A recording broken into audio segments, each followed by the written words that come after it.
Hello, and welcome to the Sailing and Cruising the East Coast of the United States podcast. I'm Bela Musits. And I'm Mike Wasserman. Today's guest on the podcast is Rory Frey. I think he's the typical sailor. He lives in a small town in Pennsylvania, north of Allentown. That's not close to a large body of water. It's, like a 3 or 4 hour drive for him to get to the Chesapeake Bay. So like many sailors, he's got a small trailerable sailboat that he keeps on a small lake near his house. So when he has a few hours, he can go out and enjoy the hobby that he really likes. He also has a larger boat, a 26-foot Seafarer, which is a very nice boat that he keeps in Annapolis for those kind of long weekend trips. And interestingly, also, Rory has taken several ASA sailing courses. ASA stands for American Sailing Association, and there's one of the big education organizations in the sailing world.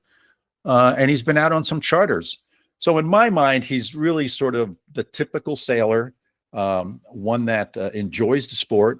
And we all kind of learn that, and I think we've had guests like this before, you can enjoy sailing and it doesn't cost a lot of money. You don't have to have the big boat at the fancy marina. And you can still really enjoy this sport. Yeah, I love this idea. I love the idea of finding typical sailors too, Bela. This is kind of neat, right? But yeah, I really think Rory's experiences check a lot of the boxes. He started small, like we talked to with a lot of things. He made some small steps. He kind of does this out of a passion and love. And I think it's really cool. I think he's knowledgeable, right? He did the smart thing and he took courses. He did a lot of things that we talked about with other guests over the time, like, okay, let me do some chartering, right? So I can kind of learn if I really want to do this or not. And he's done all those things. So I really like the idea of kind of talking with Rory and kind of picking his brain a little bit to what goes on with a typical sailor. So listeners, you should kind of think about this as you go through this is how does Rory's experience compare maybe with your experience or the people that you know that are sailors? Yeah, those are great points, Mike. Now let's get right to my discussion with Rory. Hey, Rory, welcome to the podcast. Hey, thanks for having me. Yeah, sure.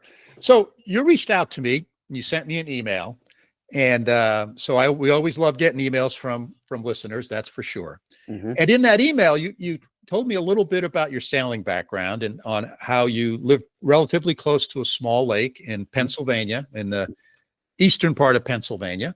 Yep. And you sail on that lake, and you also have another sailboat on down the Chesapeake in Annapolis. So talk just a little bit about your sailing background and how it all got started. Okay. Well, it had a long break in between, but it got started as a little kid sailing at that lake.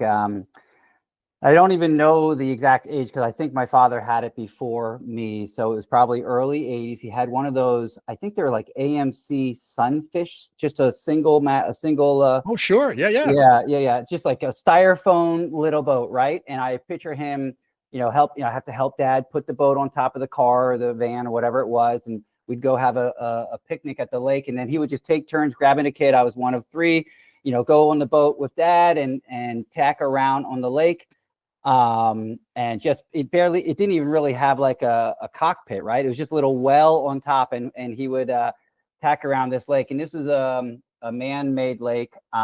It's called Leaser Lake. It's got a cool heritage to it. And really we would just picnic. I don't think they had, well, I know for a fact they didn't have a lot of fun. So that was where they got the kids. We'd set up picnic area.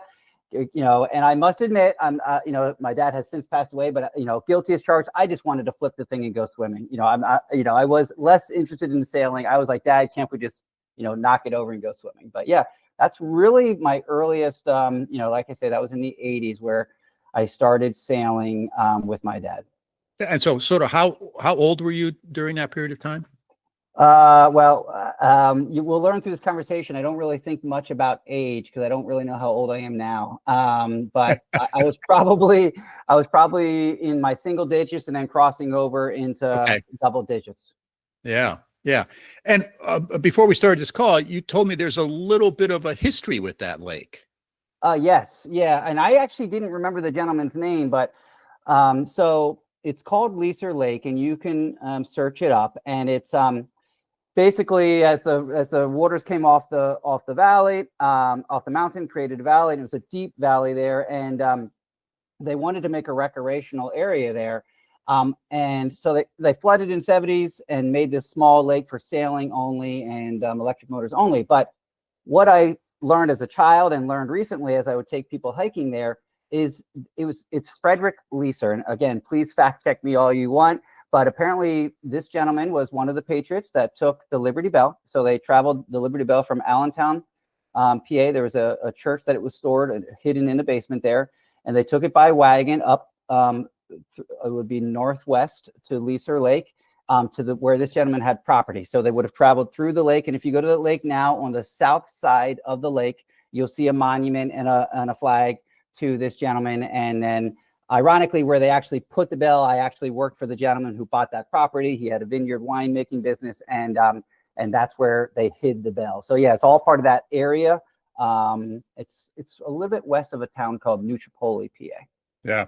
The Northeast, from not just the Northeast, but the East Coast, is just so rich in American history. It's amazing. From the Pilgrims to it's just remarkable. All these little places, many of which are forgotten. Correct. Or Correct. They may not be forgotten, but it's not super easy to find out about them. A lot easier today with the internet, but 30 years ago it was almost impossible. You had to go to the local library to look something up. Exactly. And it's just, I'm always astonished. And one of the things I do is I fish. I'm a fly fisherman, so I like to go explore new places. Yes. And I'll be walking along this stream out in what I think is the middle of nowhere in the Adirondacks. Yeah. And there's the foundation for an old cabin or something. Exactly. And I'm like thinking, oh my God, it's got 20-inch trees growing up through the middle of it. So it's been there a while. Yeah. And I just say to myself, oh my gosh, it's just remarkable the things that people did. I'm appreciative of the past. I joked about my age scenario. I'm literally looking over my shoulder from the wartime guidebook that I got from my grandfather and the homemade book that I got from him from the 20s and that would have been the 30s and 40s. I find most of those skills are still relevant today of how you learn and do things. That's obviously probably why I love sailing and that type of thing as well. But yeah, I'm amazed if you just take the time and look at that little plaque alongside the road and then dig a little bit. It's fascinating. And I can show you story after story of just recently how I found another, a monument where I was heading up to Maine, and it's just like, wow. And there's houses all around it. I bet you most have no clue what that little plaque is and what went on there 200 years ago, 150 years ago. Right. So you started sailing there as a little kid. Yes. With your father, and then you said you took some time off, and then the bug bit again. So So really, I like I've said, I really forgot about it. It was just a way to get wet, and that was it. And then I graduated high school, and a friend of mine who was also close, and we two were mountain people, bike riders, explorers, and his parents were gifting him with a graduation gift to go sailing with another couple. So then I got to go sailing as probably about a year after high school, and we did a trip on the Chesapeake where his parents and another couple, and then I was the son, only child's guest, and we got to go. I don't know the exact boat, but I know it had to be around 35 foot, because I can picture the aft cabin sitting there and at the nav station and whatnot. And that, to be honest with you, is when I really was like, this is amazing what we are doing right here. And I was a navigator as it was for motorcycle rides. My dad always made me always made me map everything out. So I always was doing that. And I can picture sitting at that nav station like right now as I'm talking to you and be like, okay, here's what we're going to do. We're going to go here. We're going to go there. And we were probably only on the water 3 days, 2 nights, And I remember being there and like when we set the anchor and whatnot, and everyone else is asleep and I'm sitting up top and I'm like, I can't believe this is what we're like, just in awe. Yeah. Picking up the little, I'm a busybody in that way, I guess. I'll learn it. I love to learn. And I remember waking up in the middle of the night, we're dragging, and having to make the decision to knock on that adult's V-berth and be like, hey, I think we're dragging. And sure enough, we were dragging. You talk about that anxiety of anchor anxiety. That's a real thing. So really that trip and having to navigate with those other adults and with my friend, the 3 days in the Chesapeake is what set it in stone. And then at that point, I didn't sail again for 2 decades or more. Yeah. Okay. And then what followed after that? Yeah. So basically, we started traveling to clearer and clearer water. So I'll blame all of this on my wife. She's an amazing woman, and she wanted me and her children to constantly go to blue waters. And so we were traveling more and more to Florida. And as we were down, we worked our way down the coast and ended up in Florida Gulf Coast. And every time I was down there, I'd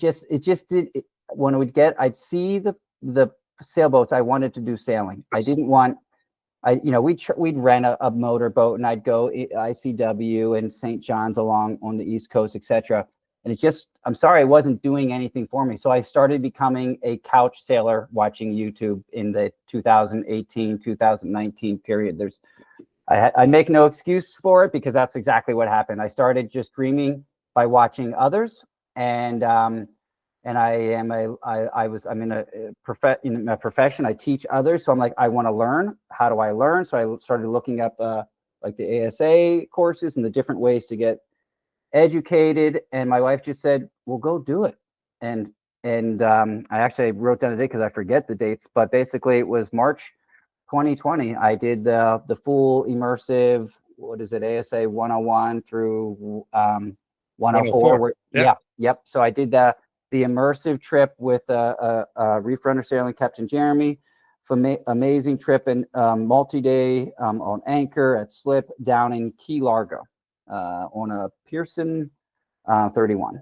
Very nice. Yeah, my wife and I took the same immersive 1 week long trip. We took it on the Chesapeake out of Have the Grace. Oh, I didn't know that. Oh, I have a story. We can talk about Have the Grace. I spent time on that flat water as well. Yeah, so that was quite nice. And you did it as a couple too, then you said? We did. Oh, that's awesome. Yeah. That's awesome. We did. So very nice. So let's talk a little bit about sailing education. Because I various different people learn different ways. Some people just like to sort of go out there and do it, and other people like to study first before they do anything. Yes. So what were sort of the key things that you think you gained from taking that set of ASA courses? For me, it's number one is accountability.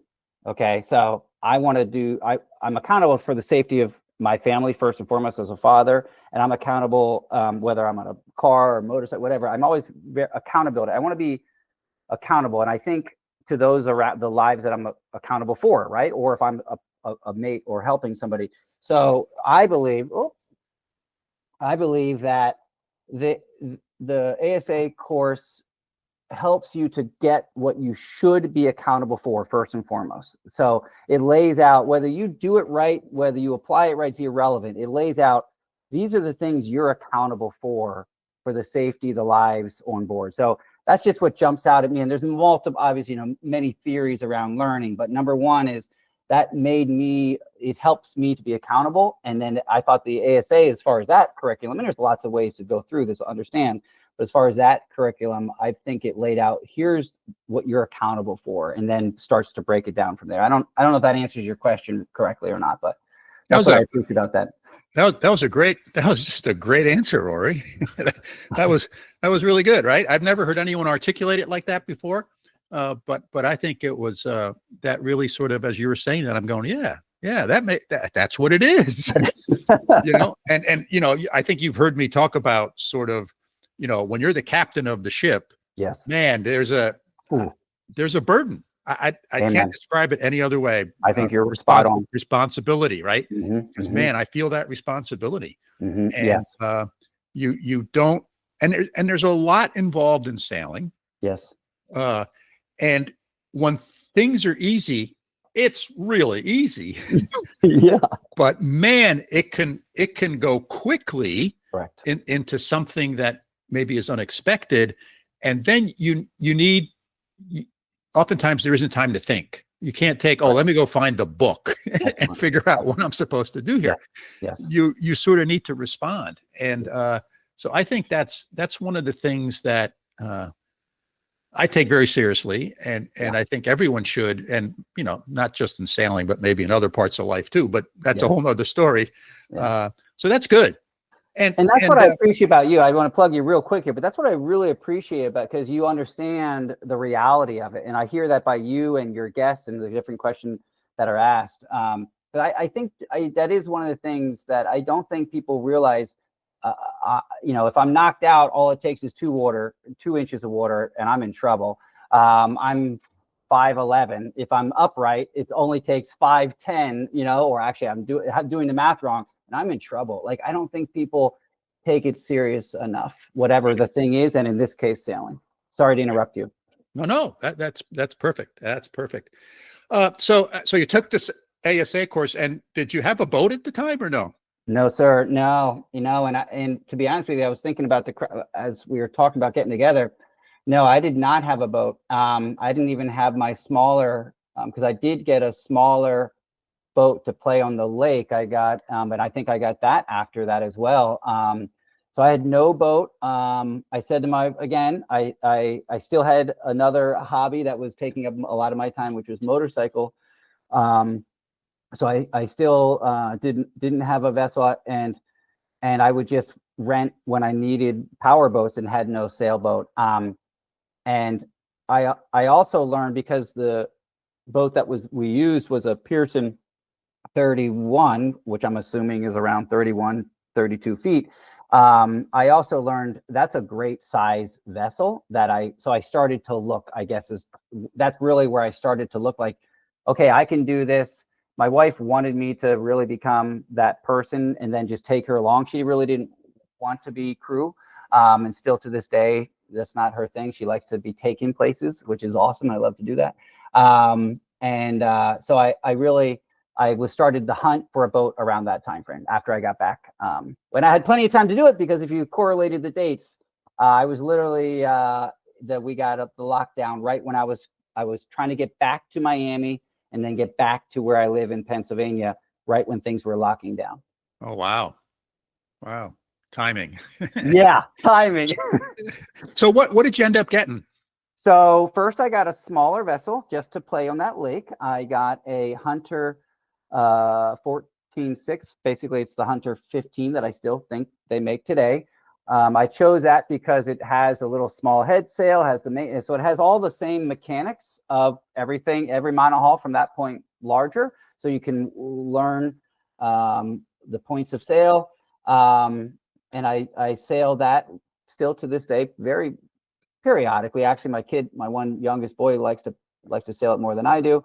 And so I got that, and then kept hunting. And then I was fortunate enough to find a freshwater Seafarer 26, a 1984 Seafarer 26 that was sailed freshwater in Lake Wallenpaupack, which is a lake north of here, and taken out, kept on the water, and then taken out and kept in a sealed barn all off season. So it was a great boat, and that's what we have today.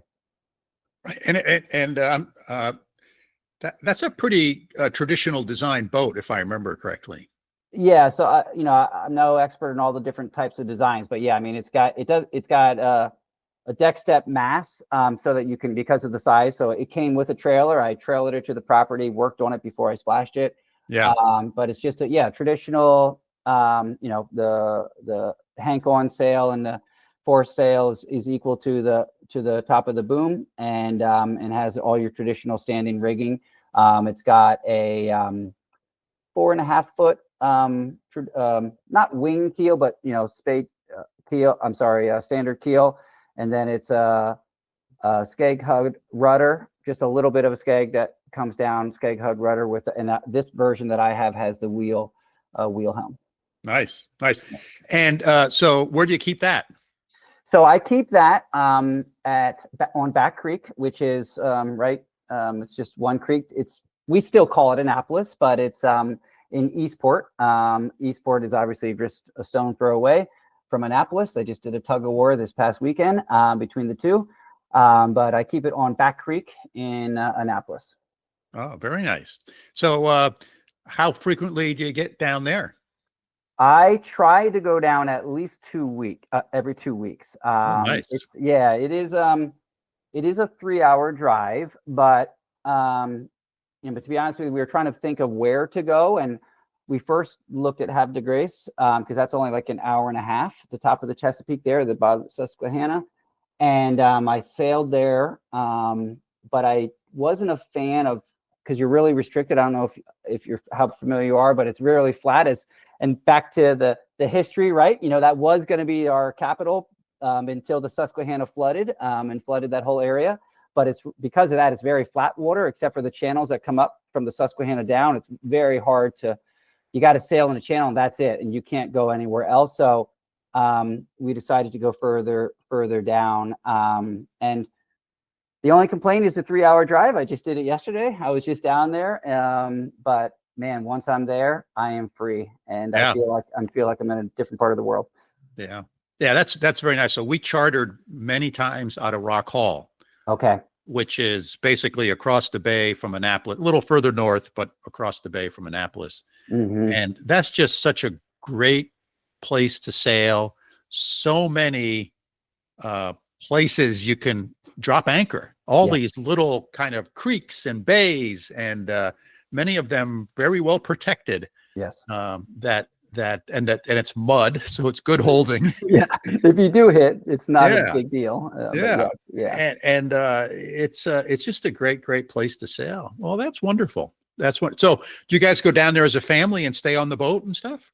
Yeah, and that's, as you can, I'm weighing my words here, because when my wife plays us back, that's what she wants, a bigger boat. No doubt about it. I have 3 children, right? And my oldest out of the house, and she's thankfully and going to be getting married soon, having a wonderful life of her own. But I still have an 18-year-old at the home and a 14-year-old. So we will go down, all 4 of us, but just picture what that's like in a 26-foot boat, even if it's just one night.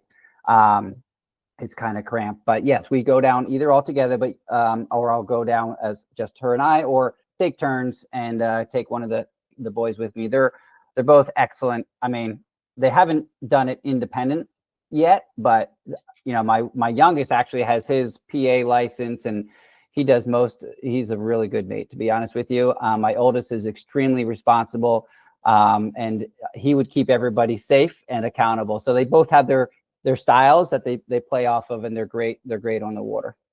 And as you were saying that, it got me thinking about how much I appreciate sailing, because it's a wonderful family activity. Yes. And, I have 2 sons, and now that, they're older now, they have their own kids and family, and now the grandkids are coming on the boat. I hear it. Yep. Yeah. But it's just, as a parent, it's so rewarding to sort of have something to do that you both enjoy with your children. And I feel fortunate that, sailing is one of those things, and it's something that can, for many people, gets passed on from generation to generation to generation. Yeah, I hope so. I mean, I've done lots of different trips, and I try to make it special when they're along, try to really make it more memorable. I try not to do boat chores, right? This past weekend I was installing something, and I knew it was a work time. I was putting one of those new monitors on the boat to monitor all the bilges and electronics and everything. So I was installing that. So I try not to take them with that unless I truly need them. Like, I need you to, I'm going to be fishing this wire, Dad's going up the mast. I need you to hold, but otherwise I try to make it just a little vacation for them. I spoil them in that case. Okay, we'll go out to eat, do whatever you want to do. Try to make it nice for them. Yeah. Yeah.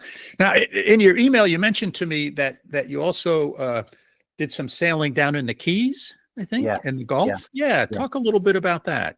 So that was January of last year, and that was 10 days.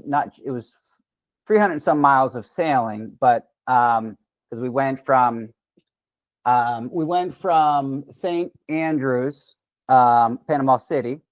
So I first was doing my ASA 105 up there, which I believe, and please, hopefully I get it right, the coastal navigation. I had to do all all of the navigational. So first I was on the pier there, just living on the boat for a couple of days and working through all of my studies in the trainer chart, literally in the boat every day, studying and practicing, and then taking the exam, which is that is very, very stressful for me. So I'll tell any of your listeners, I struggle in that way, to be very transparent with anybody. That's not my gift, to be able to consume a book and then take a test. That's not the way I learn. I need to experience and process it through everything in order to be able to do it. So that was all the certifications for the 101, all of those, I get extremely anxious. Well, this 105, that's a very difficult. I don't know if you've done it or not, but I use the training chart from Block Hall, Narragansett Bay. I used that chart, and I had to chart courses and drifts and pick out, I'm going to be here, and then the tide's going here, and just calculating. I believe the exam was 3 to 4 hours of just studying and plotting, along with all your other exam material. So I was prepping for that. I had a wonderful classmate that he was also wonderful. He was very smart, and he became my coach. So we coached each other. So we did that at the slip. Obviously, practiced together, quizzed each other, and then did the exam. And then once the weather window was right, the captain made a decision. We're going to push off on this date. Everybody's good. Yep. And fuel up and push off and anchor outside of outside the Keys 3 days later. So I can tell you whatever detail you want of that. Yeah. But yeah. So that was an overnight passage? Nonstop. Yeah. We never. Oh yeah, everything. Yeah. Very good. We pushed off and made like 2 tacks to get aligned with the way the winds were for the next, and they stayed strong, and we kept the just kind of like a broad reach all the way down, and we left some strong seas, some really hard seas. I know I think you're a skier. I apologize. Yes, I am. Yeah. So if you picture how you got to set up for a mogul, come up and then drop and come down, that's the way we were steering through waves. We had some heavy seas coming out off of Panama City that you had to steer through. We had to hand steer them, and then they settled. And you just mind the boat, make sure the boat stays on course. And I think we did 3-hour shifts. And the student that was with me, and then the captain, and went all straight through. Wonderful, absolutely recommended for anybody. Now, was this cruise part of the course as well? So then, yes, he made that part of the 106, right? So yes. then once we dropped anchor, did everything else there. Then we had more time on the anchor to finish and do the 106 exam. Okay. So were you able to use GPS, or was it all chart navigation? So yes, we used GPS, full disclosure. We were thinking of using the, Sextant? Thank you, sir. The sextant, and we had it all ready.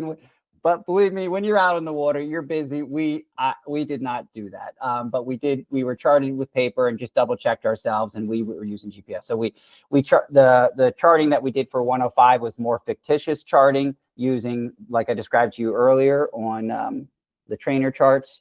But then we still charted. I could chart it right behind me if I had to. You know what I mean? Sure. But yeah, at that point, and to be honest with you, it was kind of like what you mentioned earlier. It was the worst for training because it was a perfect sail. Like the wind didn't change. It was just broad reach. It stayed constant. I just had to make sure we didn't hit a fishing ship. You know what I mean? And even that was only in the one section once you get further south. So it was the best type of sailing that you could ask for in that way. Yeah, very nice. How did you enjoy sailing at night? Well, I'm very open with anybody I talk to. Once you get through the reality that you're that you're no longer at a place where a helicopter can come get you or a ship's going to come get you, that's the first. So that happens first day in your mind at daylight, right? Let's be real, because at daylight I'm in a bathtub and you hope it doesn't leak, right? And I'm in 1,000 foot of water and you're 150 miles from the shore, right? Once the sun drops in your night, I found it was, it's better. I mean, it is so. I'm a camper outdoorsman. I don't use flashlights. That's just not the way I was trained to never use flashlights. And you know what I mean? I always let my eyes adjust. So I found it absolutely amazing. Yeah, I hate the word magical, but it really, it's just, it's all inspiring. It's all inspiring when you just sit out there. And like I mentioned earlier, you trust your vessel. That vessel is, that vessel, I spent a lot of time on that vessel, and the vessel just knew what it was supposed to do, and it just kept the course, and you just sit and make sure it doesn't hit anything. Yeah. I use that same word, magical. Yeah. Right. Yeah. Magical and mystical at the same. Yeah, that's a great word too. Yeah. Yeah. Right. There's just something about at being out at night that is, I find it like when I'm in the woods at night, I'm less comfortable.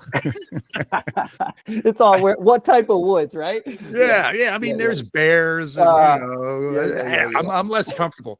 But out in the ocean, I just, for some reason, the fears kind of go, assuming the weather's reasonable, the fear goes away, and just the stars and absolutely amazing. It's, and the sound, you're sailing, so there's really no sound. It's just, it's a remarkable experience. Well, that's great.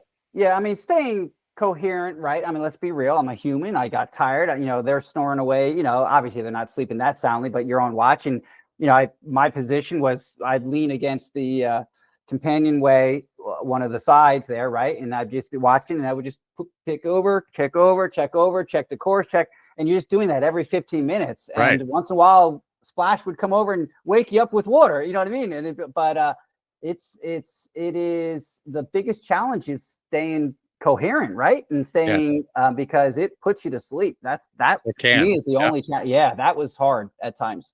Yeah. So one of the things that I've done when I've been on overnight passages is I set up a routine so that, for example, every hour we would log our GPS position, stuff like, so you got to give people stuff to do. Excellent. Yep. Yeah. Right.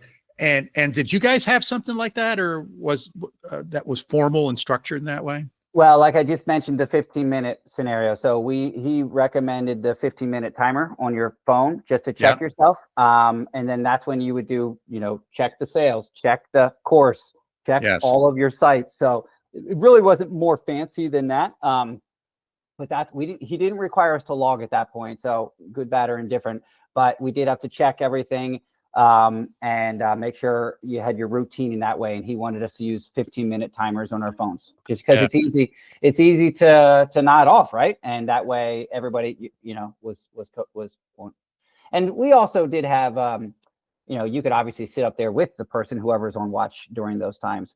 But yeah, that was our routine that we had.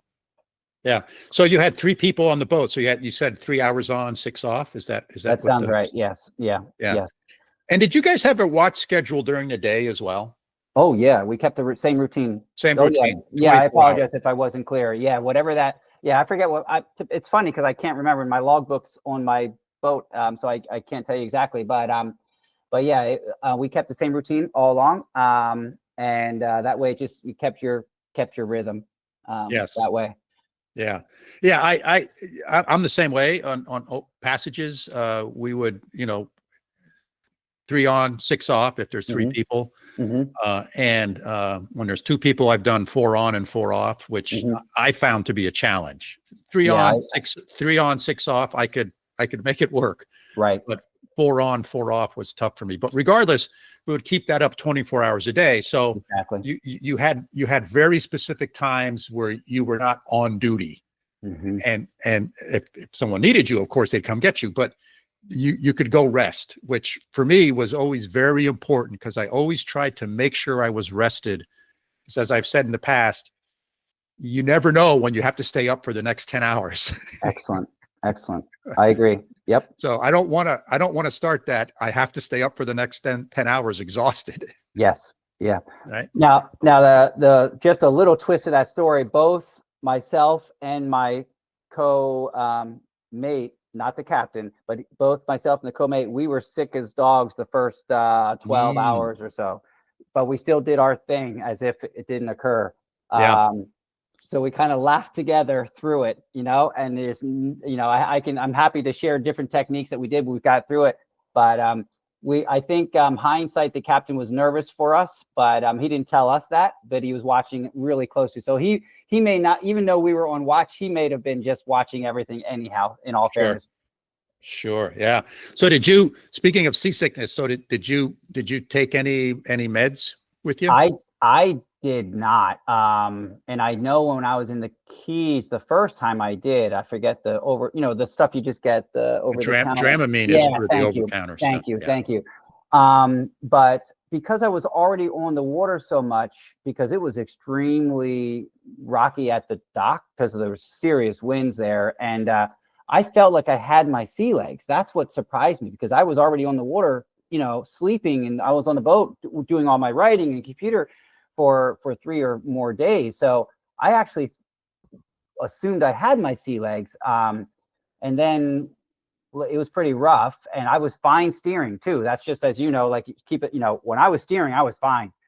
When I stopped steering and then I went down below, and I don't even know what I did. When I came back, I could not reset no matter what. It took a while to reset. And I was not on anything. I just needed to get food in me and get my head straight. And I stayed in the cockpit most of the time. That just helped me. I couldn't go below with that rough sea state. I did much better in the fresh air, out in the open. I didn't care that I was getting wet. I had my full gear on. And for me personally, it was just eating the right things with tons of liquids and staying up top. Yeah, very good. I'm a firm believer and user of the patch. Okay. Those little patches you can buy, put them behind your ear. Mm-hmm. You got to get a script for it, but that's okay. Oh, okay. But I'm a firm believer in that. And on every time I've gone on a passage, I've used those. I just start, like a half a day before we depart. I just put it on. So I don't know if I get seasick or not. Does that make you sleepy? I can't remember if you said that before. It doesn't. For some people, it does. Okay. So some people cope with it better than others. And when I'm on a passage, it's hard for me to tell if it's making me sleepy because I'm not sleeping much anyway. That's true. But I'd much rather be a little sleepy than seasick. Fair. Yeah. I'm a little bit of a lightweight when it comes to that stuff. So I think when I took it in the Keys, I got really sleepy. So that's why I was worried about it this time. So, hey, my body adjusted. Thank goodness. You have some laughs over it, but it's not really what you want to do, but it passed. Yeah. Oh, very good. Very good. So what, as you sit there, thinking about your boat and thinking about the experiences you've had so far, when you look out into the future, what are you thinking about? Well, I've already looked at a couple 36-foot boats. So I don't think I'm going to leave the Chesapeake area for another 5 years because of my youngest child. Just because I cherish every moment with them. That's a fleeting moment. So I want to be here for every soccer game. I want to be here for whatever they need. I want to spoil them in that way. So then bigger boat is number one on our list. Like I mentioned, we were just down there this past weekend. It's a great area. It's a world away, but yet it's 3 hours away. And if I was on a little bit bigger boat, I could enjoy it even more. So we've been looking at, a Morgan 36, a CNS Merlin 36, but that range boat, it's just, I can't find a slip for it. The slip that I have, it doesn't fit that. So I probably would stay for 5 years there. And then after that, I think we'll try to find a spot on the Gulf to keep a boat. I have relatives in the Gulf Coast that they could keep an eye on it if I had to get it down there. But I think that's where we would try to be. My wife she's a phenomenal sailor, but she doesn't want to be away from the coast. She just likes to see it and travel and drop anchor. She's not into the adventure side of things, which is fine. My boys and I think that's why I want to get a heavier vessel, because I think my boys and I would go on some serious adventures because we like going off grid. We like pushing it hard out there. And so I think that there'd be two different paths. The path with my wife, which is kind of just cruise in the beautiful water and snorkel and whatnot. And I'd love to have a boat that's capable of going on some real adventures as appropriate. Yeah, very nice. So speaking of the Chesapeake and getting a slip, so I haven't been down there in 10, 12 years, I think was the last time we chartered something down there. And there was a period of about 10 years where we chartered almost every year. Oh, wow. And I remember, and this was all around Annapolis, the I think they call it the Eastern Shore, right? Yeah. Annapolis is on the west side, if I remember, right? Yep. The other shore. Rock Hall's on the other side. Yep, Yeah. like St. Michael's and Rock Hall Yes. is north there. Yes, I know what you mean. Yeah. And I can remember lots of slips, lots of empty slips. And is it still that way, or is the Chesapeake, the marinas filled up down there? Because I'll tell you, up here in New England, boy, slips are few and far between, and they're expensive. Well, they are all available. So yes, every time I stop and ask, because I've been looking for a larger slip, Oh, okay. it's available. It's like I have one here, I have two here. Not crazy amounts. Like I say, I've checked with like 3 local marinas, and they've always had at least one but they always like, let me know because it's going fast. Like that's always the language they use, and it's extremely expensive. Now, it's usually out of my budget, in all fairness. That's why it's like, it's not a matter of like the slip I have now for my 26, it would be double or 3 times that. And I can't do that. So yeah, that's been my dilemma right now. I have them lined up. So I got to find, if I do get a bigger boat, I got to find a more economic slip to keep it. Well, I remember, probably on the bay there, Annapolis is probably the highest rent district on the bay. Exactly. So you can move just to the other side of the bay, like Rock Hall had more sailboat. Rock Hall, I don't know if you've ever been to Rock Hall, but it's a tiny little town. I think it had 5 or 6 marinas. Oh, wow. It had 2 restaurants, and it didn't even have a stoplight in town. It had a blinking yellow light. Oh, but you know what it also had? It had a West Marine. They get those no matter what. So it tells you how many boats were there. Yeah. Right. So anyway, just I think something to explore, because I think there was a lot of people from PA there. Yeah, you're right. A lot of people from Pennsylvania there. You're right. I guess, I'm a sucker for the whole town experience. And like I've been to the bigger marinas, which is like the brand that you have. Safe Harbor. Thank you. I've been to the one at Kent Narrows up there. Oh, yeah. Beautiful. They have I did the full tour there, and wonderful. I recommend it wholeheartedly, but it doesn't have all the other stuff. I can walk around the streets in Eastport. I can go to downtown Annapolis. There's functions. It's a neat community.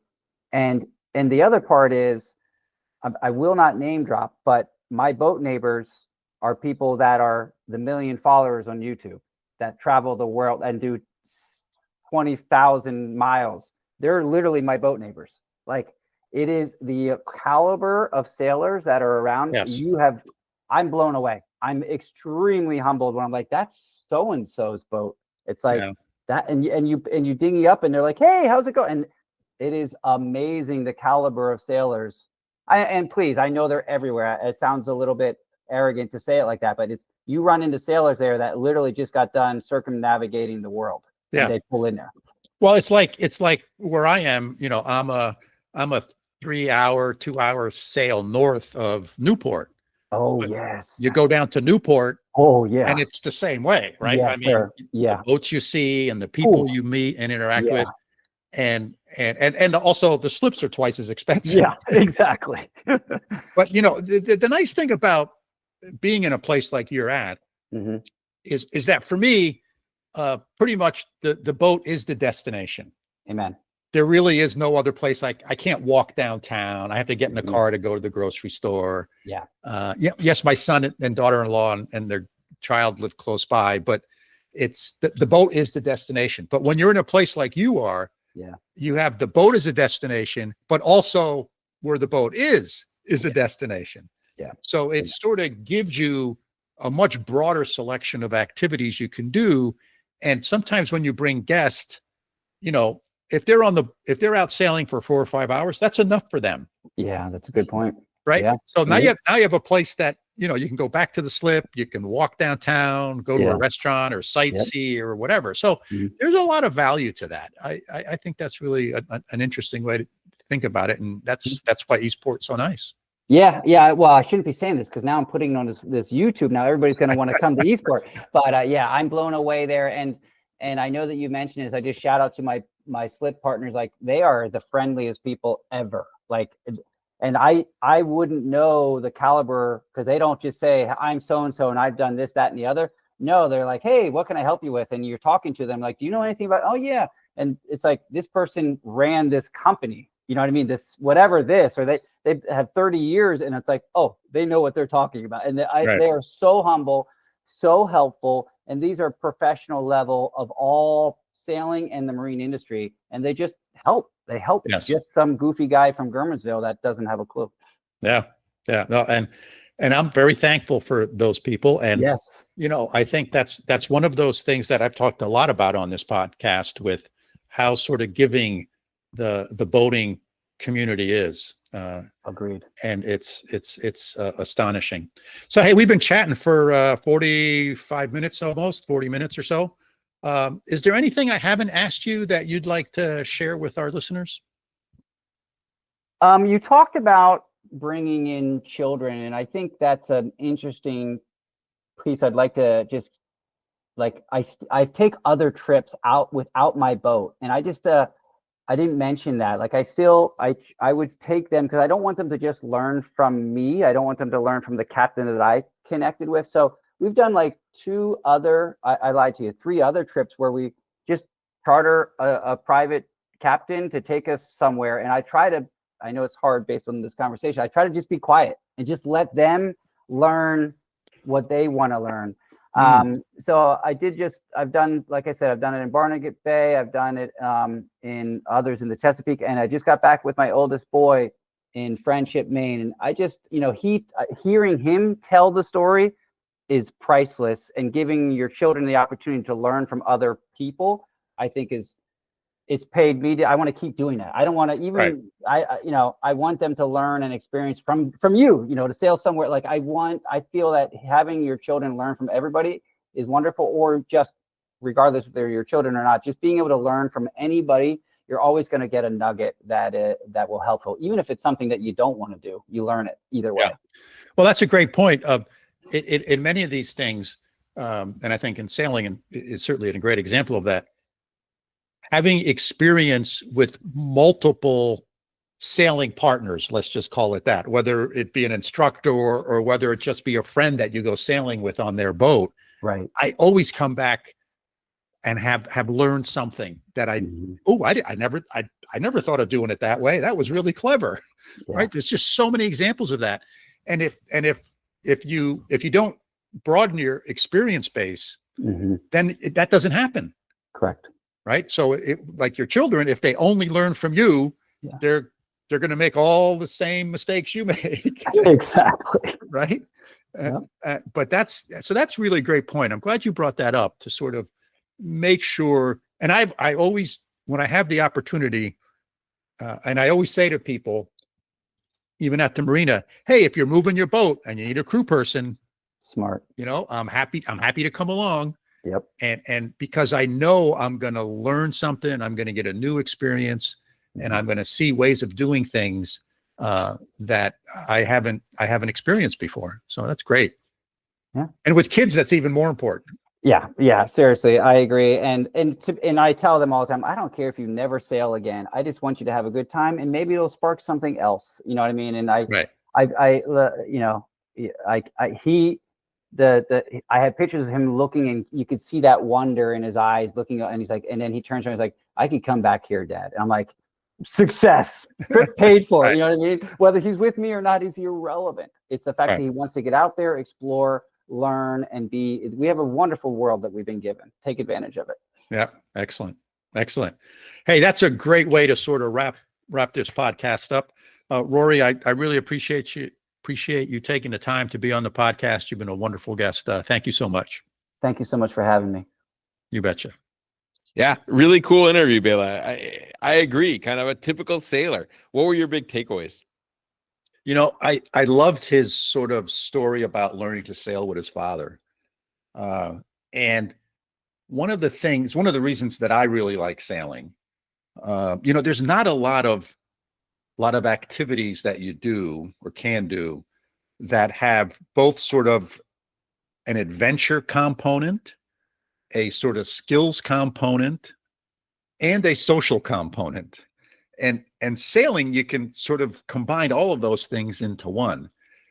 And it's, to me, it's a great thing that you can do with friends and family. And not everyone needs to have to participate in all the elements of that, the adventure part, the skills part, and the social part. But they're all there if you want them. And I think that's one of the things that I really enjoy about it, because I really like the sort of adventure aspect of it.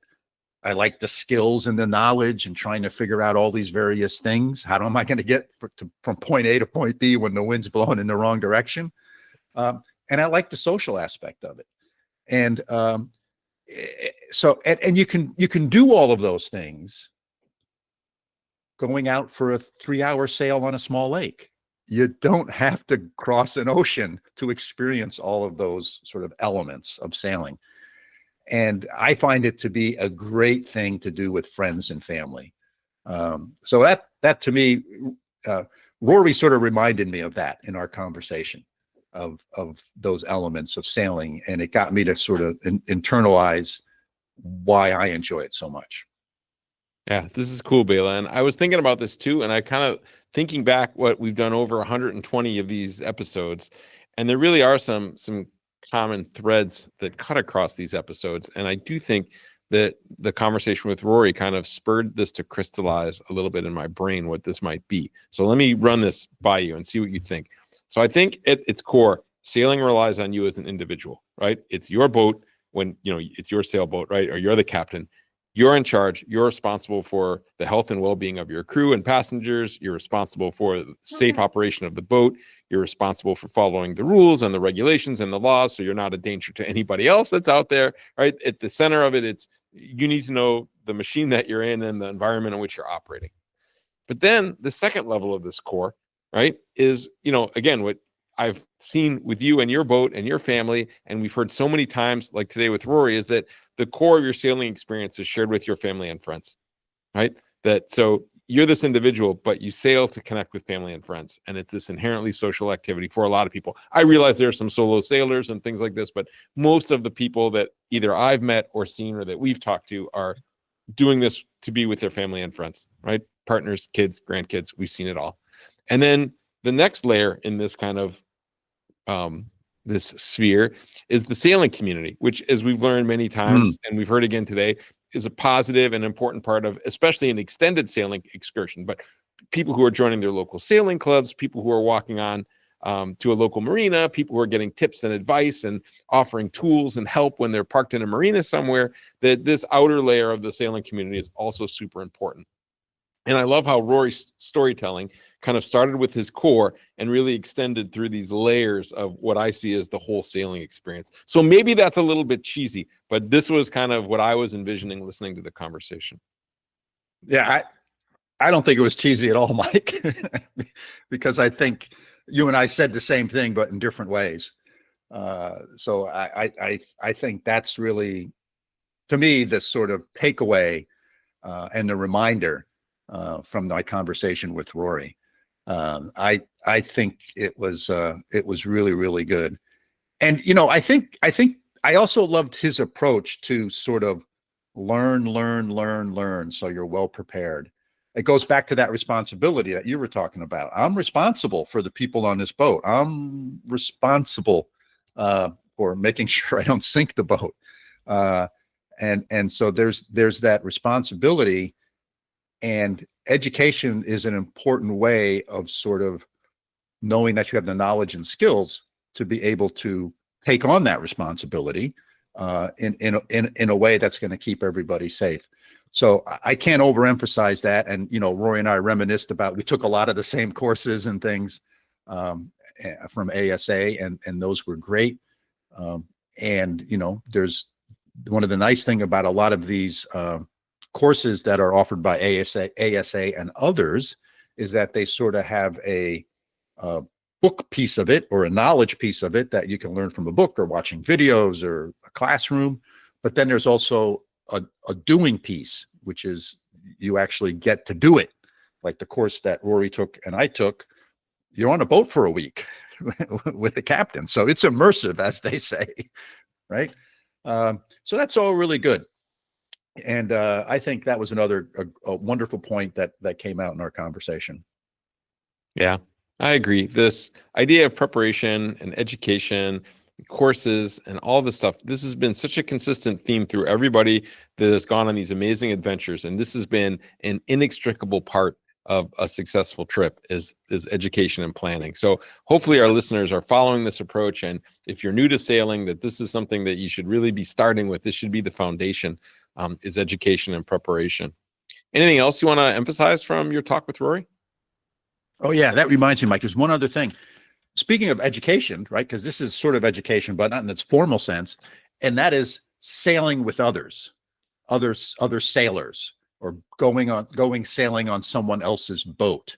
Because whenever I do that, I always learn something.